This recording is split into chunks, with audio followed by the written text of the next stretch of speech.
You have to push and pull the dials of this Lunaria puzzle to figure out how to open it up. There's so much going on the outside of this puzzle box. This is an escape room in a puzzle box. It is called Lunaria Puzzle Box. It's a sequential discovery puzzle box. Overall, it says it's going to take approximately 40 to 60 minutes. The difficulty level on this puzzle is a level 9. It is designed by Guillem Brau Morales. This is the second puzzle box he's ever made. He made the Namaste puzzle box, and then this was his second one he just came out with. Overall, there's so much going on inside of this puzzle. You have to kind of figure out where to start. There's no designated starting point. On this side here, you get a wheel of numbers, and then you have symbols in here, which are like a triangle, a square, and a circle. We have some arrows. We have an eye symbol here. If you look on this side, there are dials with those circles, square, and triangle. So probably have to figure out some sort of code by this, which we'll probably need some sort of hex pieces for. Then we have this piece kind of slightly shifts here. It doesn't really do anything just yet. We can push this one in, it's spring loaded. It has a magnet inside of there as well. Then we can get movement on this side of the puzzle box. This is free spinning. We have a couple holes here.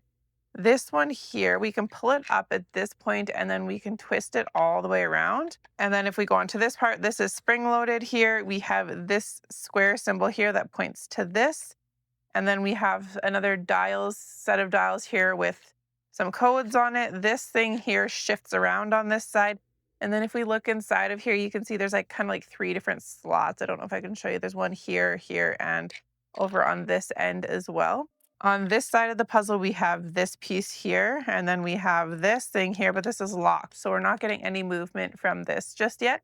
Overall, there's so much going on. It's really hard to tell where you're going to start on this puzzle box, and it's really difficult to solve. So I'm going to do the solution walkthrough with you here today. If you're stuck on any parts and need help solving, just jump to different parts in the video. I'll have them labeled here. To get the Lunaria puzzle box for yourself, go check it out at puzzlemaster.ca. And to see more videos from Puzzle Master, click that subscribe button. So we're going to start this with this piece here.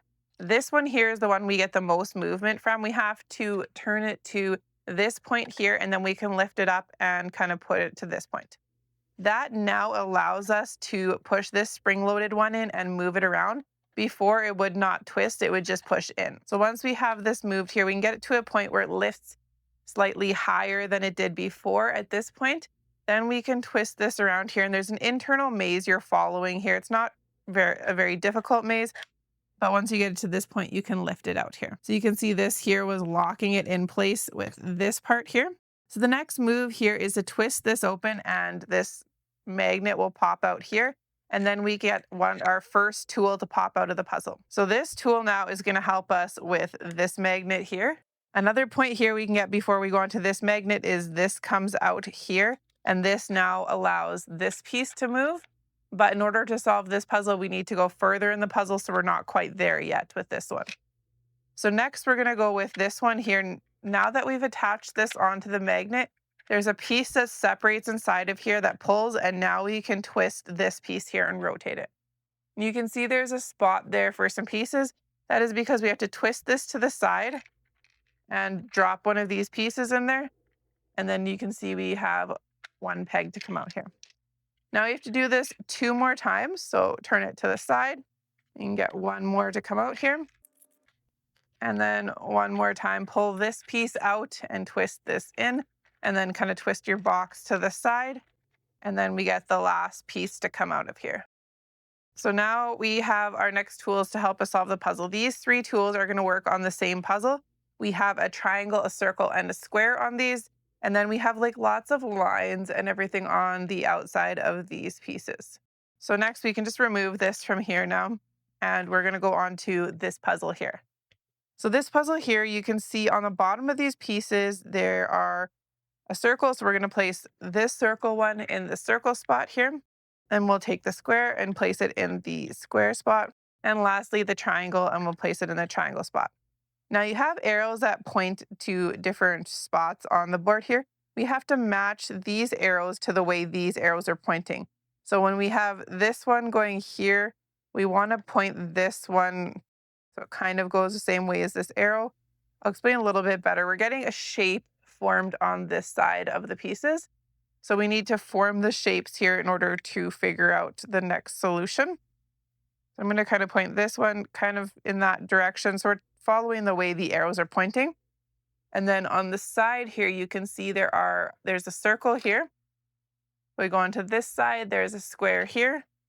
And then if we go onto this side, there's a triangle here.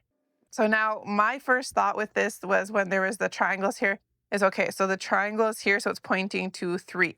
And then I would move this dial, the triangle dial here to 3. But then when I came across this code, so then we go on to the circle here is pointing at 0. I'll take the circle spot here and point it to 0. And then we went with the square, and that one was pointing at the 7. So then we have 0, 7, 3, but this still doesn't unlock that yet. And that's not the clue behind this one. This one's a little bit more difficult to understand. So when we're looking at the circle here, we have to lift up this peg, and underneath is a square. Now that we see this one here, you need to find this arrow, and it's pointing to the 1. So we're going to put the square at 1. Now when we go over here, we see the square, and then we lift this up so it's circled, and the circle is pointing at the 7. So then we go back over here and put the circle at 7. And then when we go to the triangle, this is the triangle as well, so that actually lines up perfectly. And then the triangle is 3. So we have the code 713, and that now allows us to push this piece down. We can take this piece here. We're going to kind of push in and twist at the same time. It's a reverse thread. And now this piece comes out. And then now we have to manipulate this puzzle here. So we're going to take this piece here, and we can get through this part here. And there's a maze hidden inside of here. And then this is a dead end, and this far one is a dead end. So we actually don't want to go that way. We want to go down the center track here. And then inside this piece here, it only spins in certain ways. So you kind of have to spin it as you go. And that now released this piece. So this is a maze you're following. You get dead end kind of going around, but you could go through the center. So now we come across the moons. So if we look, remember, we looked on this side of the puzzle, and we kind of shift this piece here. You can see they kind of look like moons.